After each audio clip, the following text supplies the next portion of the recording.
Let's mute your mic.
Let me get things, kill yourself.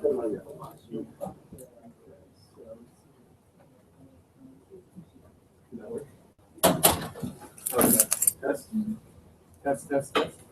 Well, you should see mine. Yeah, so it's working. So let me just do a quick introduction. Welcome everybody to, I think it's the third TWed of the spring 2017 term. I'm actually going to let Paulo introduce our guest speaker, but just a couple logistical notes. Please start signing up for TWed lightning talks for the end of the term. Yes, we're not even halfway through the term, and we're already starting to advertise that. We still have I think we still have one slot available for TWeds this term. You're always invited to join the RPIR users group. The email information is in the TWed announcements. And remember that this is being live streamed and recorded for posterity, so just keep that in mind when you ask questions and that sort of thing. Without further ado. Okay, as most of you know, I'm part-time working here at TWed, and the other half-time I work at CBIS. And I think this talk is a great opportunity for us to level a little bit of our common knowledge, because we have a key representative of CBIS here with us. This is the Center for, I never know how to pronounce it properly, Architecture Science and Ecology, and located not only in downtown New York, but we have a whole area here. I think Josh is going to mention something about that. That's exactly the opportunity that we want Josh to be here, to talk about case, to talk about one specific project. And Josh is a fantastic architect, and you don't need to know about architecture to understand how amazing he is when you go and work with him. When you're just next to him, you see his ideas coming out of his brain, go inside of some sketch on the computer. A week later, you have some prototype in front of you. A month later, you have a whole building around you. So, not a building, but a whole wall of that thing. So, he is very accomplished in the area of architecture. That's why he's that case. He's a faculty member. He teaches classes there. He runs the whole show there. And I'm very proud to have him to talk about his work and how it connects to our work here. All right. It's really great to be here in Texas World. I noticed that the building is sort of untethered from campus. I like that. Yeah, great. It's the oldest building on campus as well. Yeah, really. It used to be the chemical laboratory, and they put the alchemist lid on the edge so that they could move it up. Eventually, just blow up into the air. Yeah, so it's a pleasure to be here. I've been working with Paulo and all of you over the past more than a year now, and some of you I'm seeing for the first time in person, so it's great to do this. It's so important to see each other in person, and I'm usually now in state and come up here and have these meetings. It's really a pleasure and privilege. So thanks for having me. Yeah, and I'm just going to talk a little bit about CASE and what it is. And you know, we've been working with your work in a number of areas, and I'm going to try to weave it together a little bit, and maybe look at not just our projects that are going on right now, but also about our method. It's important how data science applies to what we're doing, and how what we see as some potential future elements. So there's going to be a lot of stuff here. I hope it's not overwhelming. I'll try to weave it together and answer your questions after the talk. So CASE is a joint venture between SOM and RPI. SOM is Skidmore, Owens & Merrill. It's one of the largest architecture firms in the world, and 10 offices around the world, and probably the flagship office in New York City. They designed the tallest building in the world, the Burj Dubai, and Ground Zero, local now the World Trade Center, and many others which you've probably seen. So they are probably arguably the foremost technical architecture firm in the world, and know a thing or two about innovating technically, structurally, building systems. Now data is becoming much more important, of course, and that led to a kind of natural alliance with RPI. So it's been around since about 2008. Being in New York gives us sort of unprecedented or unmatched access to the center of the American architecture world, and we want to deploy what we're doing in real buildings. That's really important, so that we can test our advanced building systems in actual projects. So I'm going to show you some pretty recent work that is deployed in a building by SOM in New York, in the Bronx actually, and all of the related research that's with that. I'm also going to talk about our recent work with the Gates Foundation, which you've also, of course, been deeply involved in, and instrumental, crucial to its ongoing success and development. And these things actually also meet, of course, right, in the big picture about how we think about data science related to analytics, and and for CASE about how all of that work relates to our research, and then also to the future of the built environment. Where could this all go? So a lot of stuff. But I'll try to also try to be brief. Okay. Yeah, I'm a lecturer at CASE. I teach data visualization and in digital fabrication, material systems, how to do research design, research investigations. So a number of different things that we together. I bring together the material and the digital, I think, and try to make those things work together. And Anna Dyson is our center's director, and she's really instrumental in all this, in making all this happen and generating a lot of the ideas. So let's start. So I want to talk first about a problem. We all live in buildings most of our lives, or we're inside more than 90% of the time. But the indoor air quality is a problem because HVAC systems, they actually, while they might eliminate many of the toxins, they can actually increase pathogens. They over-sterilize the air, human pathogens proliferate. So we really want to look at this problem. It's also a lot of energy issues with it. 40% of the world's primary energy goes to buildings, and half of that goes to our HVAC systems. A lot. Primary energy. It's like I'm using the phrase right now. It's the energy directly from our plants. Okay. So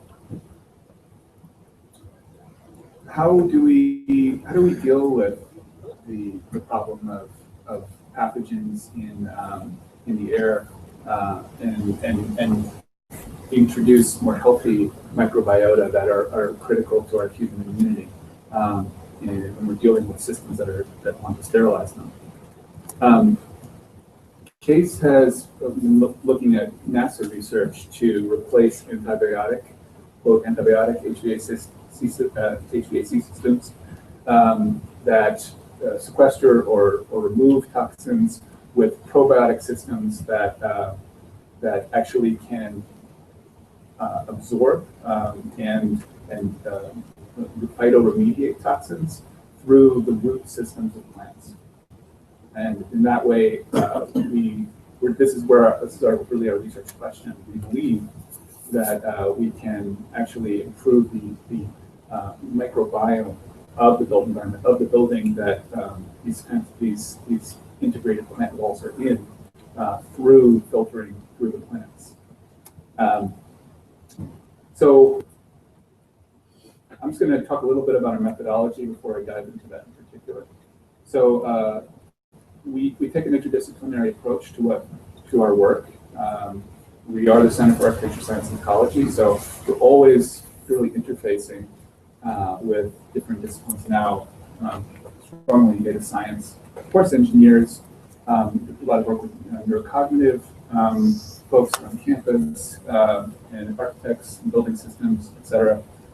So it really, a lot of our, and it's also a lot of our challenge, which I'll talk about a little bit later, is how do you make a group of people work together in diverse domain expertise.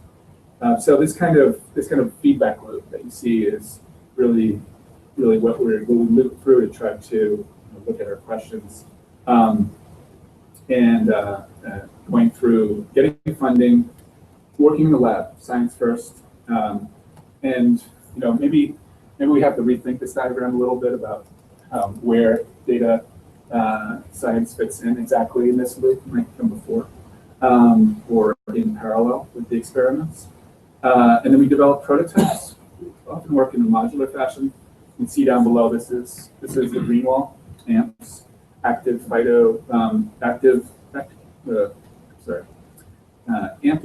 modular phytoremediation system. That's what AMP stands for. That's the green wall.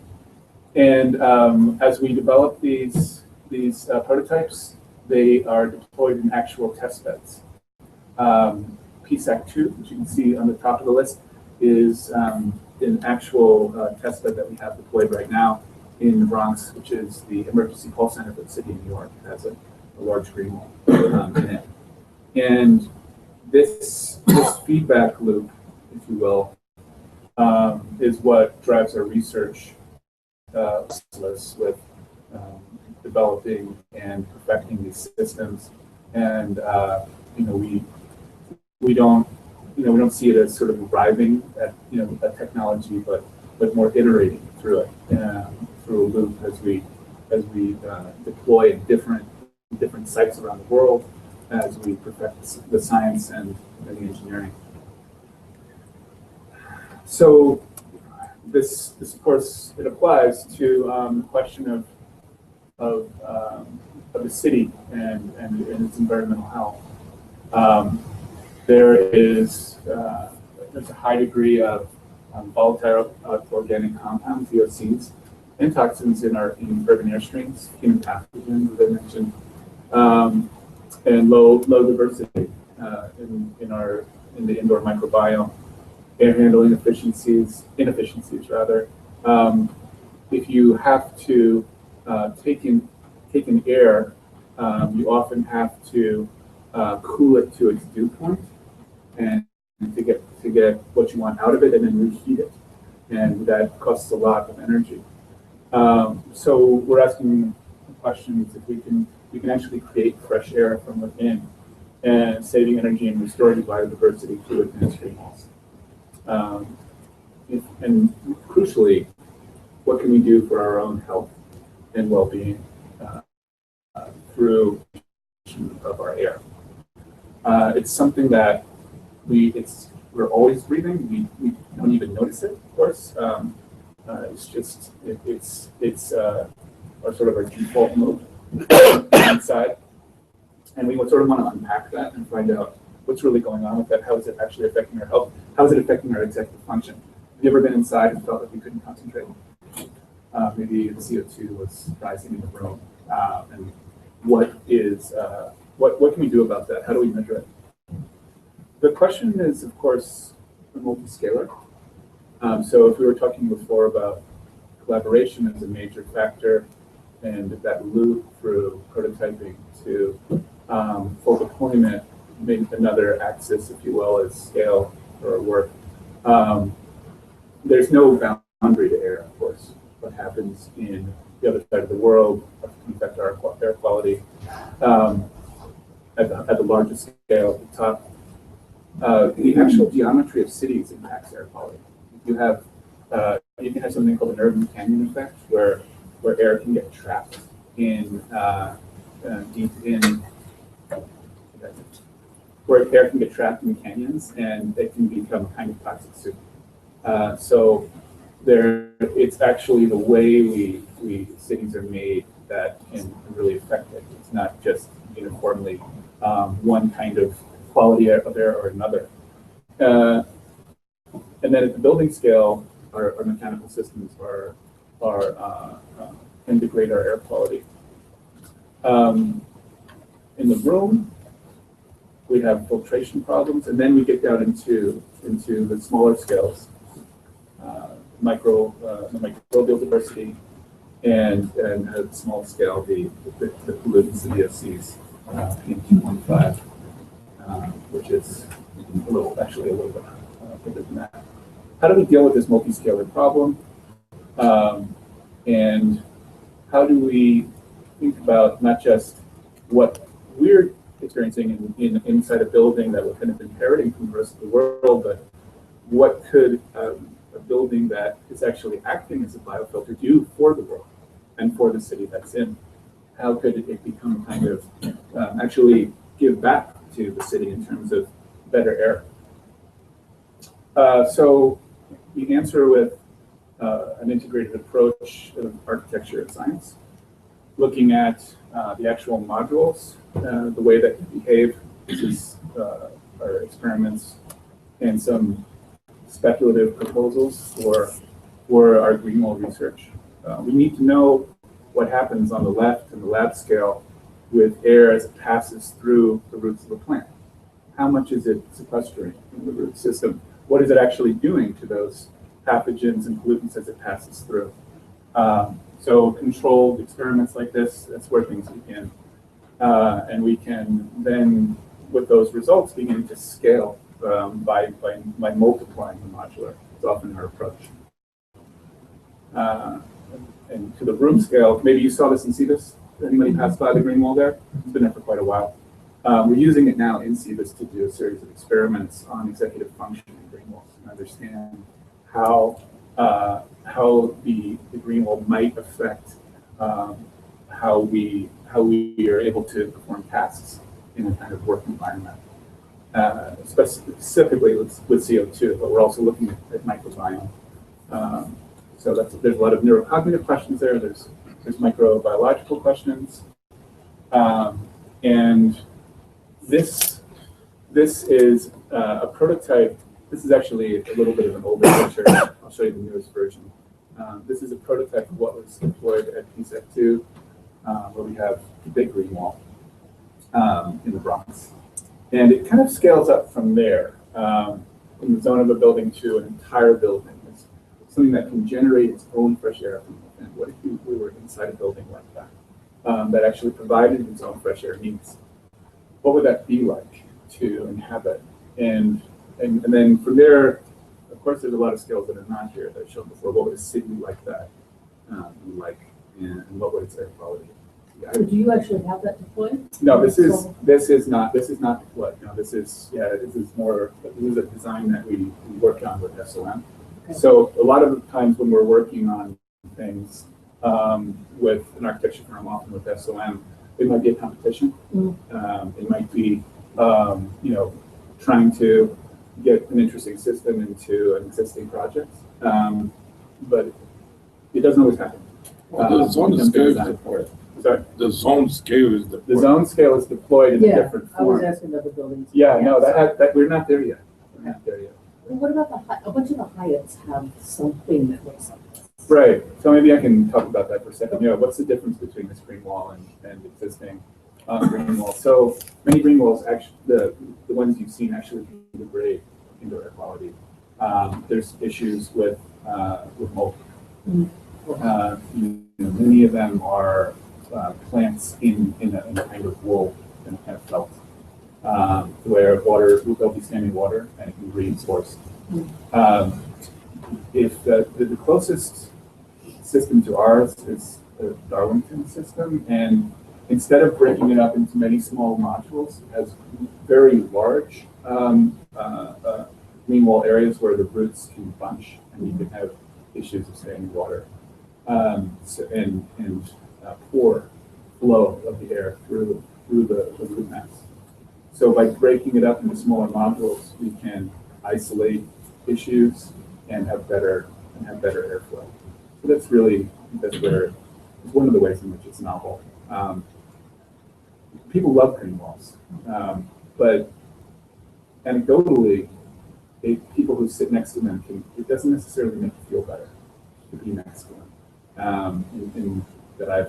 That folks I've talked to. So what's also unusual here is that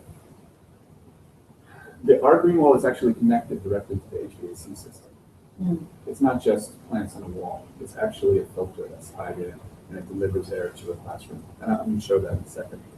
So it's actually a biomechanical system that's a hybrid of plants and a mechanism. So, real quickly, it looks on there that it's deployed on sort of like specific columns, right? Right.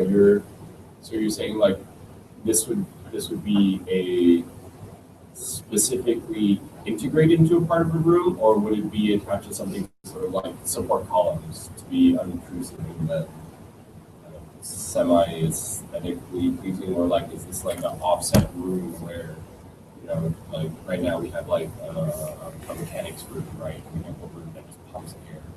Right? So like how would it's like how are you integrating the architectural like aesthetic, the form and function part of this, right?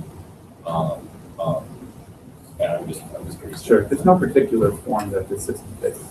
It's not a fixed product where like it has to be a certain way and then you just put that wherever. Our position is that it needs to be performance driven and science driven and criteria driven, and that the actual morphology of the system can be adapted to the space itself. So there is an aesthetic component. There is, of course, one, and that has to do a lot with biophilia, being around plants. And I think that's maybe the core of it.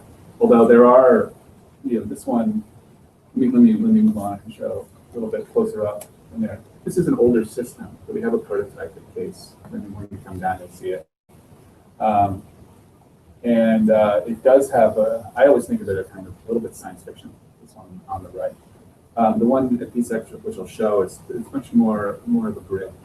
And they do have different formal expressions. This one might feel a little sci-fi. The one at PSAC-II is maybe more slick, I would say.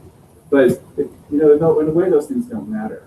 What matters is, I won't say they don't matter, but I'd say that we don't fix it on any one of these. It could wrap around a column. That might be fantastic.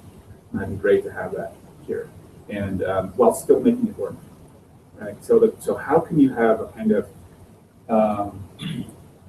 approach where all the science still is maintained, all the performance is still maintained, but you can have flexible deployments? That's one way that I think we can really make a variety of building types, because of course they're so bespoke, right? And still have this kind of performance. So about this slide, the roots of plants apparently remediate toxins about 200 times better than the leaves. And that comes from research at NASA by Bill Wolverton, who was looking at this for extraterrestrial applications. Right? And we have how do we have green holes in space? How do we take care of air where there isn't any air outside of it? Of course, there's more to it than that. The plant leaves photosynthesize, so you can remediate CO2. So there's a lot in this plant that we can exploit, that we can work with. There's a number of different types. I won't go into the types of phytoremediation, but that's been part of our study to understand those mechanisms. We're working with Cynthia Collins over at CBIS to understand many of those questions related to the microbiome. What's actually happening there genetically? Do these microbes in the roots actually eat the pollutants, actually eat the pathogens, and, or do they just sequester it? Can we actually feed these plants with our pollutants? That's interesting, and that's something that we're looking at right now. If they break it down, is that eating it or sequestering it or something different? Well, that's the question, right? Is it just is it like a filter in your air conditioner where it sort of builds up, or is it actually food for them and becomes part of becomes part of their metabolism?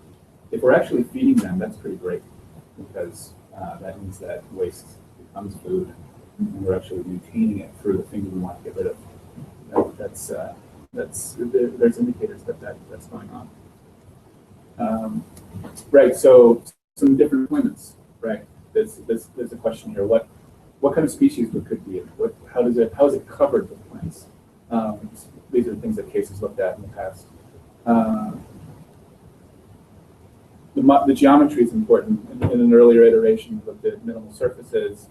It resolves into modular components. It accentuates airflow. It's strong. It can have double-sided screens. So you can have more biomass. And so there was a lot of good reasons to do that. It's also pretty interesting formally. The actual testing apparatus for one of the first prototypes by Adigan, an earlier case doctoral student. And then here, maybe a phylogeny of forms that it could take. Back to your question, how do we have a kind of parametric approach to the formal expression, right? That could, and this is a kind of this is an ontology of this particular system, where we can generate all these forms from a parametric approach, and it depends on the deployment. So do you actually have an ontology? Like, is that encoded? No, I'm going to say like an ontology. Yeah. So it's not actually encoded, but it could be. In Paulo, sometimes it's seen stuff on my computer and said, hey, how do you turn this? Well, it is. I mean, it's here. Right. It's just, yeah. I mean, it's not in OWL. I mean, but it's here. I mean, Yes. other information, what other structure might be in there and how we'd be using it. Right. Well, there's students in this room that could have that in owl by the end of this, Well, the talk, there's students who are. I think, or maybe not. I don't know. Sitting Man, I in, knew or that. in the ontology engineering class. Feel it assignment for me. Okay, but I would like to stress one part of the stuff that Josh mentioned is that we have done some studies about some options of those. Yeah, I'm doing a lot of background right now, so I'll move to that stuff.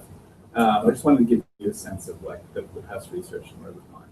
Okay, I would like to just stress that one, case has been around since 2008. Yes. And two, that they have had many students who have passed through there, who have even graduated. We have students here there that are there now. And they are all doing studies that where we have to have evidence about all the alternatives. Right? I will stop here. So I don't want it to get stuck on the slide. I just want Okay. to show you sort of this is methodological, not where things are now. It's a little bit older. well, so my question was not specific to this, but I would think that, so this is sort of form, but I would think either directly associated with the forms or sort of working in parallel, there are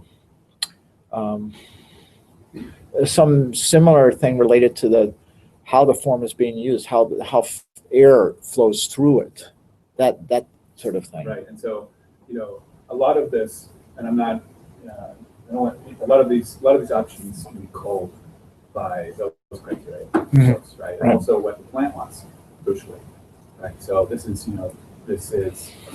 maybe a landscape of options, but yes, the solution space becomes smaller as you include those things. Yes, for sure. This sort of give you a sense of potential. And so how does it actually get deployed? So this is right over here on the left is a rendering of PSAC-II. It's kind of a cube, a large cube building, with very few windows in the Bronx, right on the highway.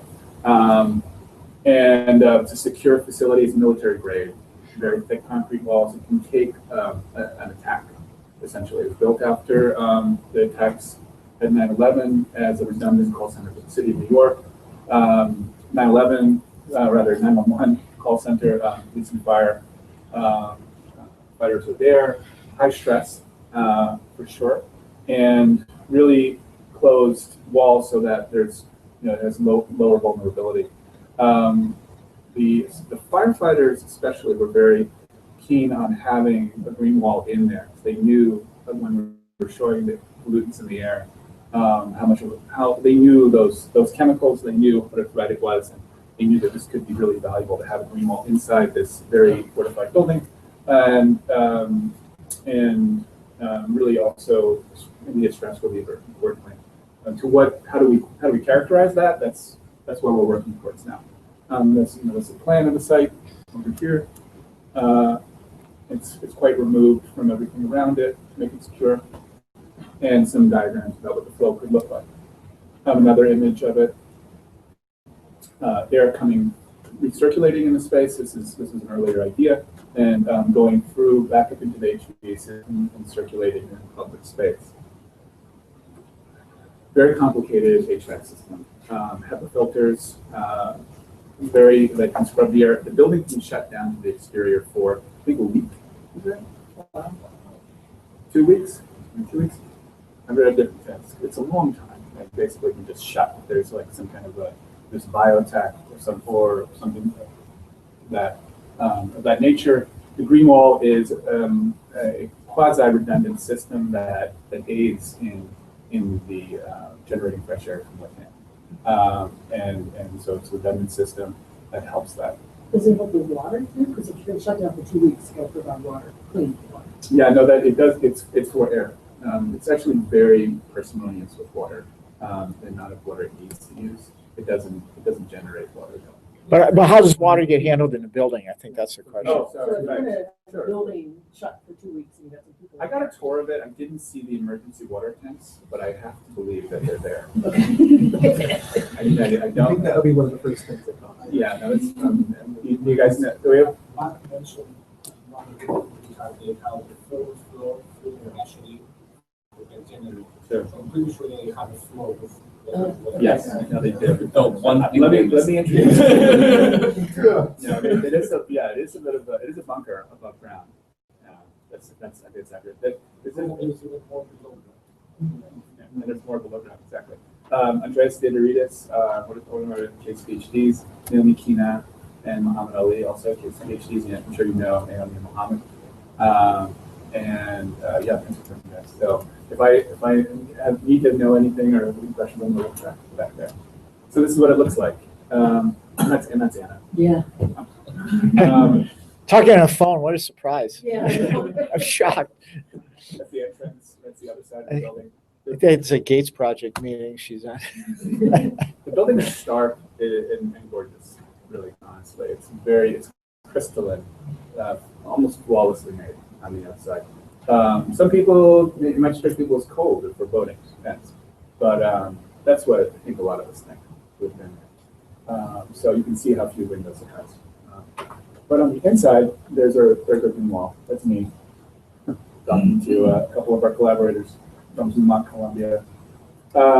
Interesting story here that you can see that the green wall just came online last year. Some parts of it are still growing. You can see here it's still filling in. Here doing quite well. This pile of cuttings has to happen every 3 weeks in order to basically stop it from turning into an overgrown vertical lawn. What's a really nice anecdote is that employees are coming and taking the clippings and bringing them home and growing them.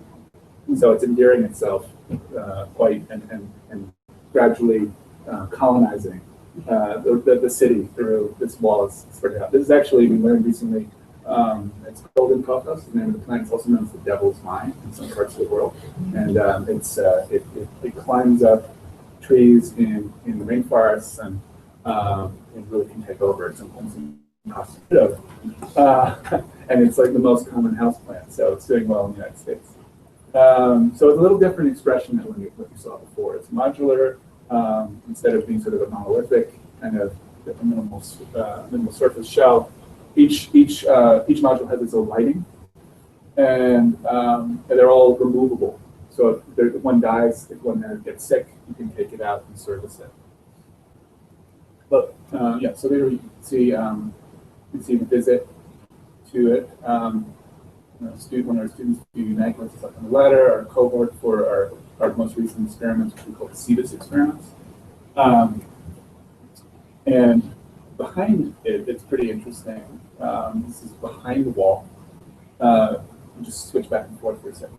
So a 3x5 array of these modules connects to one of these dishes that sucks air through the front of the wall back through the roots and then into the HVAC system. So it's actually going from a 5x3 array up this duct and then goes actually back through a firewall and then delivers one of two identical classrooms. And it's really interesting because what's ended up happening is they've allowed us to sort of integrate science into the architecture by making it a controlled, we haven't done this yet because it's just come online, but kind of an experimental setup in the building so we can test how the wall is going to work on human subjects eventually. So you don't have a picture of the bottom part of it? Maybe I don't have it. I have on my phone. I should Yeah. send it to you We later. can look at the letter. There's This is when you see this thing from behind, is that you fully understand the notion that Josh was mentioning about this biomechanical solution. right. So It's not just the wall; it's really impressive from behind. So yeah, all of the actuators, all the servos, the delivery of water and nutrients to every module, the industrial grade control system, everything. Every once in a while, you can hear the servos click, and everything delivers, delivering the water, etc., to the wall, and it is well made. And full of Is it- sensors all around. Is it hydroponic or is there a, It's hydroponic, yes. So each of them it's in a grow media with activated carbon. And by not being in soil, we avoid the mold problem. But we can still create a rhizosphere within the grow media where we can do phytoremediation. so is it actually down to the module, the sensing? So are you supplying what's needed, or are you supplying just sort of Not every module is sensed at this point. It's actuated according to a cycle that's known that we've learned. But actually, the sensors, like soil sensors for humidity, have not been deployed yet. But the system is ready for that. Okay. And then you get into things like putting that into applying data science. Yeah. Well, I was thinking the Internet of growing things. Internet of plants. Yeah, Internet of plants. How am I doing with time? I don't want to. Well, so we usually end at about 7, but just you're doing fine. Okay. You got everybody. How long does a plant have to work on a packet of air? Because it looks like it's pretty closely connected to the actual wall, right? The plants are. It's very low airflow rate, and it pulls air. I don't think that's very well understood right now, is it? Exactly how long? What's part of the research right now? Is it being withdrawn by the HVAC, or is it being? Yes. Being pulled in. It's on a separate bench, so it's not mixed with the chemical system. That's why it's only connected to one room, so we can actually test. Oh, right. And there's a loop, so it delivers into that classroom, and then the returns deliver it back right in front of the wall, right here. Oh, just. So it's this loop between this one room and the wall. So it's more like a vent than it's not being heated or cooled. It's just freshening. It's cycling. Yes. Yeah. Okay. So it has multiple purposes. One of them, if I'm not mistaken, is that it was all designed to have a test environment in place. It's on purpose.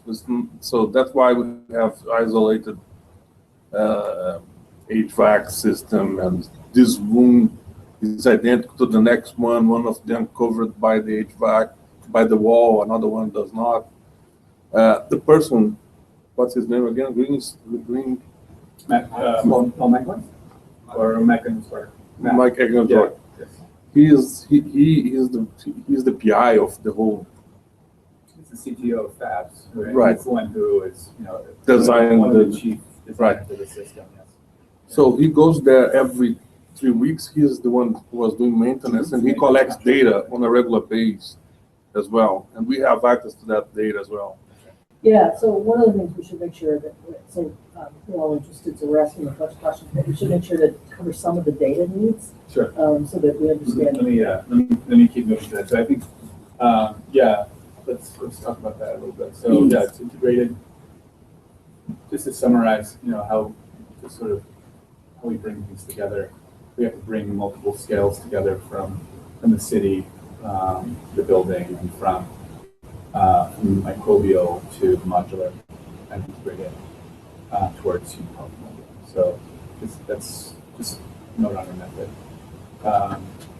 It's empowered by data to make these diverse scales and disciplines work together. And for monitoring and for controlling the system. Yeah. And just note on case, in the bigger picture, we're talking about this, the ecosystem of systems. How do we bring together all the different building systems? AMS is one of them, but what about energy collection? What about materials? How do they work as a whole? And what kind of role could data science play in negotiating and structuring those relationships? That's a core question in what we're doing, and really we're on the verge of beginning to really deploy that, working with Paulo and Habitat. I'll just show you some early. We're right in the middle of doing these experiments. I'll show you some earlier sort of sketches of what we were doing. We're working in a room in CBIS. It's a graduate student lounge on the corner of the building near 15th Street and pedestrian bridge. And we're, one aspect of the experiment is having people in the room and sealing it, letting CO2 levels rise, and then see what the green wall can actually do with that and how it can mediate CO2 through photosynthesis.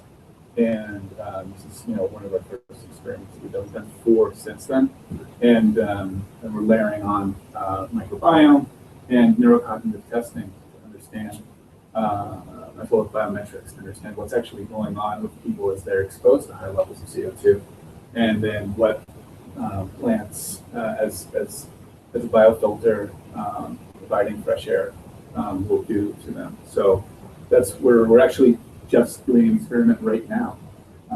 It's the subjects are in the room in CBIS, and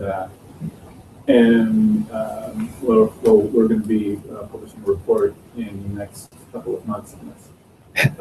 They're watching the video going, wait a minute, this is an experiment? I hope it's not broadcasting. So we're working with, we've developed sensors for air quality, research-grade sensors to measure a number of the pollutants talked about earlier, and that's part of what we're doing. It's part of what we've registered with within the Habitat system, and that number of and types of sensors is only going to increase as we spatialize and understand what's going on in the air in the room. We don't just need one sensor and a type of sensor. And then how they talk to each other and how we get to decisions and knowledge is really on the table. So we're really working with a kind of timeline, a multi-layered timeline of events that where there's different levels and there's different occupancy rates, different levels of CO2, temperature, humidity, doors opening and closing, turning the HVAC on and off. And the presence of the wall or the absence of the wall, and all of these parameters we're measuring, we're recording either through instruments or through logs, and they're all being fed through Habitat, which has really just come online to be able to ingest these different data sets, and then provide a means to connect them. To search through them, and then to be able to generate data for analytics. So it's difficult. It would be very difficult, if not impossible, to understand what's going on with all these different aspects without something that could integrate it on the back end. So following up on that statement, we should try to get some examples, to do it in real time. Some example questions that you would find hard to do without something like Habitat, and then talk a little bit about how Habitat made it easy. So, can I? I think this might be So we had shared this data with a data scientist who is that professor at Albert Einstein. Right. We gave him exactly the data we have used as input for heart attack. The guy spent 3 days working on the data, and he came back with a list of 9 things, basically saying, I cannot analyze this data because of this, and this, and this. That has nothing to do with heart attack. We gave him the raw data. Mm-hmm. And one of the chief complaints was, I cannot even understand all the interactions we have, what they mean. We provide them access to heart attack, and we gave him a clarification about how to use the system. I'm not claiming that we have addressed all the questions he have asked, but this is exactly the thing that we start talk about the contribution. I see basically one thing that is very important here is that we are moving. They have done experiments for many, many years.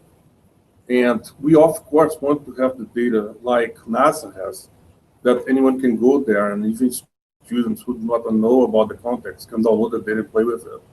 But we have a very fundamental goal here. Let's share the data among the people who are in the project first. If they cannot understand the data,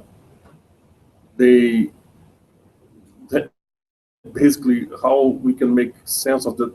We don't want just to generate one statistics out of the data, one correlation, one whatever, and publish that data. We want to make that data available for the entire group for the long run. And we want to have increased knowledge from experiment to experiment. Every time we run this experiment, we are getting better science, but we are also getting better data. And we are also getting better documentation of the data. Yeah, and then so there's that scale where we run 4 studies now. Right. So it's We are learning together. Inter-experimental, right? But then there's also the other scale of like, how does this connect to the rest of the cases work that might deal with similar parameters? And then so we have, it's actually creating connections between them as we deploy and have that. Right. And we are learning together. We have a whole heart attack infrastructure, but for instance, we are recording this last time a document that is a series of events that affect. Those are the events. Okay. This is a heart attack screenshot that is connecting the different things for measuring the different units, et cetera, and we can go faster search through that and really understand what's relevant to what, right? And then when we download it, we get the metadata that is really, it's emerging about like actually how to work with this for me, frankly. But it lets us group, it lets us sort, and then in the near future it will let us visualize. So on the top there on the left, you have the studies. So you had 3. We are adding the 4th one right now, as we speak today. Next week should be there. We have the entities and characteristics. So for instance, you see entities above that are allergies, diastolic blood pressure, that's about the human subjects. And air, basically mean quality of the air, then you have the carbon dioxide concentration of the air. So that are the entities and the characteristics of the entities. You have the units that you have related, and you have the platforms and instruments. So if you talk about a questionnaire, a platform is the entire cohort. If you talk about that S006, that's a subject, because that subject is wearing a hexaskin unit that has 3 sets of sensors on it. And each one of those sensors is measuring different things like heart rate, cadence, what else? Blood pressure. No, blood pressure they're not measuring. We have another. And they are wearing cuffs as well, and that's another file. Basically, one of the key things you have is that you have something like 15 scientists working together. Each one collects a different data set. Through heart attack, they can go there without caring about any data set and select precisely which study they want to get the data from. They can select what kind of variable they care about, what's the range that they care about. You can, for instance, select heart rate. You can get it from any of the hexaskins, or you can get it from the cuffs that are there being used as well. And you can select, I want specifically from this instrument, and you're going to download the file for doing a data analysis. And that's available. It's not available today because we have not distributed the passwords, but we are going to be distributing the passwords this week. The system has been stable for a week now, and so it appears to be good enough for us to distribute the password. And by pressing that button, download, they can actually get all the data from all the experiments, from all the variables, from all the files that have been added. Oh, is that the result of the download? No. That is, that's a list of the events. This is our experimental logs. That's when we have to track when the doors open and close, and how many people in the room. So it's just an example of some of the raw data, right? Well, I just That's wanna- how I just wanna how make method. a note about this. You know, it was one thing that's happening to our methodology is it's being influenced by, by the way the system needs to ingest it. And so it's made us become more rigorous about this and really define events and the possible parameters of those events, start and stop times. So what was before a Word document with like, okay, 9 o'clock door close or something like that. Now we've defined all of those parameters and the possible events. And So it's really useful to us in particular for you to keep track of that. Both positive and negative. So in some ways it's actually kind of bad that it's bad if we're influencing your experimental methodologies, if it's hurting. If it's actually helping you become more precise. I don't think it's hurting us. I think it's actually helping us. And we've implemented this study, and I think it's helping us be more consistent. Which is good. Well, probably helping you be more explicit also. Yeah. Things, Both marginalia suddenly becomes metadata. Anytime knowledge representation gets in the loop, you expect to find a bunch of inconsistencies, and you expect to find people becoming more precise. That's incomplete knowledge we have. We are completing it. We should let him. Right. Okay, sorry. So this is an example. I just wanted to transition to gates a little bit and how this dovetails with it. So I'm just going to step back. I'm going to move through this quickly and tell the story about gates. Maybe some folks don't know it. A couple years ago when I started the gates, we proposed this to Bloomberg. It's Center for Urban Air Vitality, which is related to the ants research. At a certain point in the proposal, we were looking at the connection between a lot of different organizations, like genetic charts, which is familiar, right? And so the problem is, it's not like the genome, but how does a complex group work together? And then it becomes overwhelming very quickly. All the people in them, a lot of folks from RPI, but also industrial lab collaborators, national labs, and then maybe you can talk about like a specific task or experiment that you want this group to do that might only include a subset, right? That kind of representation. Josh Jumbe is an RPI grad, and his title is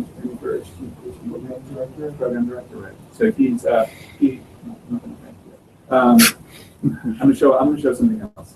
Sorry, I have to go jump to another one. But he saw this and he saw the same problems. Trying to herd a lot of cats. Researchers all over the world, very complex team, and this became a dialogue with the Gates Foundation about being able to visualize what's going on organizationally and also with their research, and our teams became involved with that proposal, all of the oncology work that happened with their data sets. I'm not even going to try to explain that to this group, and then also the work with data journey. So I wanted to show a couple of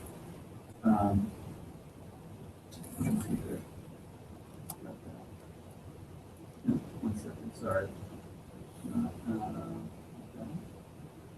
There it is. I'm going to show just some latest work from that.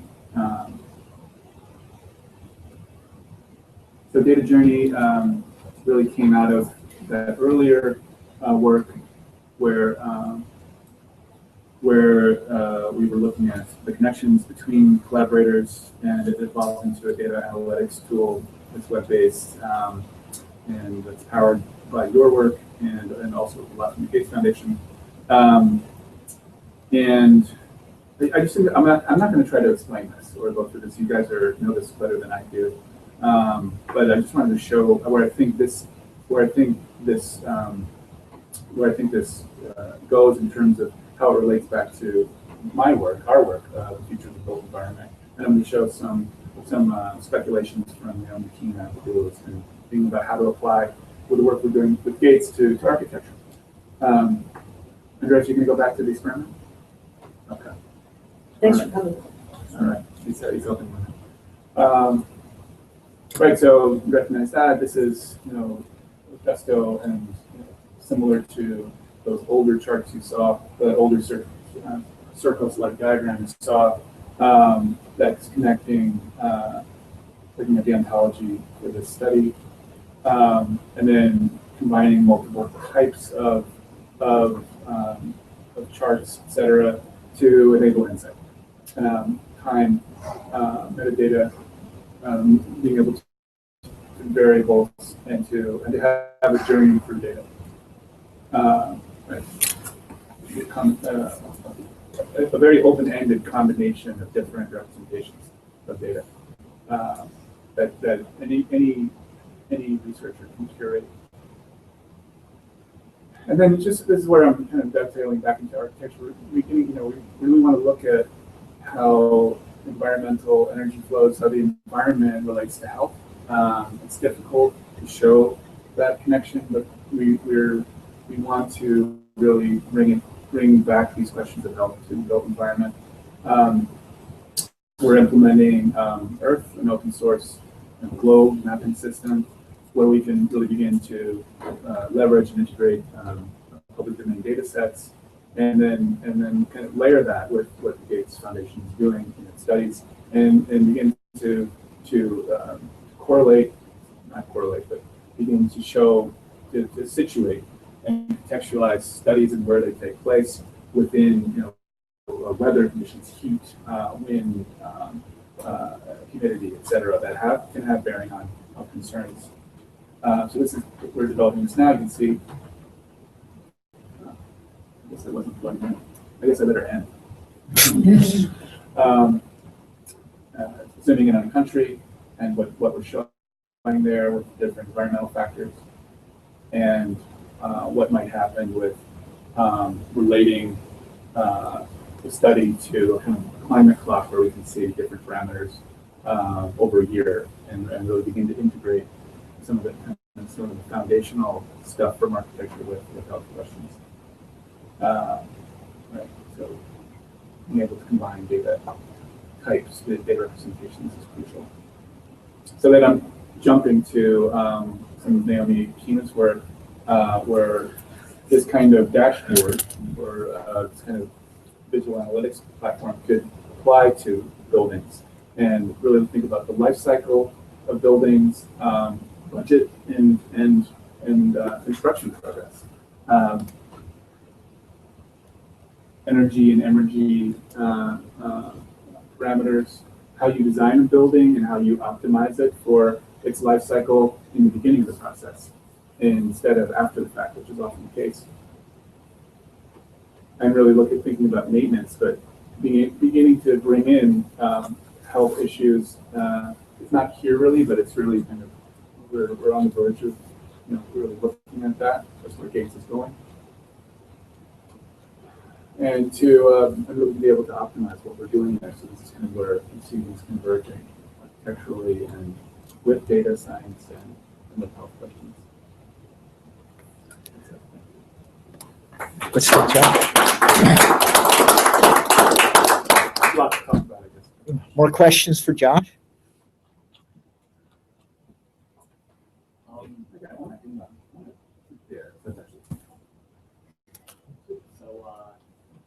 Green wall, super cool. I was wondering, so there's a lot of infrastructure that actually went into it.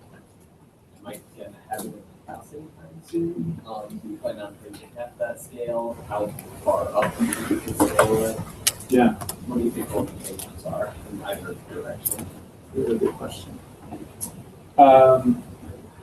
So I don't know about going down in scale for the home, although it could happen. It really could. And it would be very interesting as a kind of consumer product. But going up in scale is something that we're very interested in.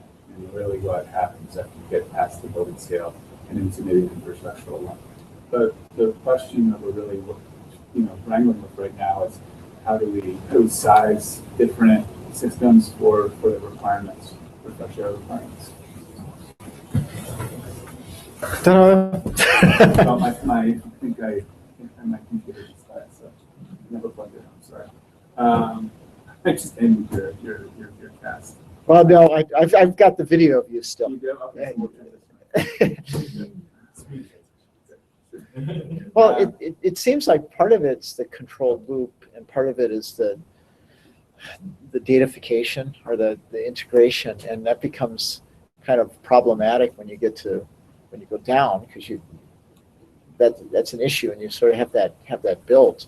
But also, if you think closed versus open spaces, because one could imagine building a green space that has many of these attributes, but not necessarily.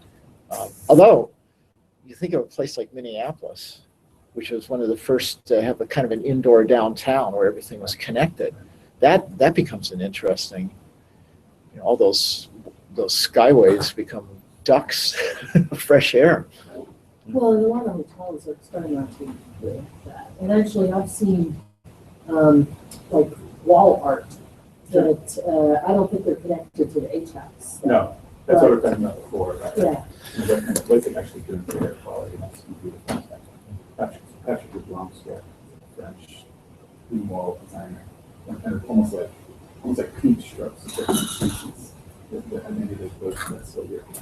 Yeah, actually, I started email to you, like the Green Conscious store in Central Springs, something that looks very similar to this. And actually, there are separate like blocks, but I don't know like how much more.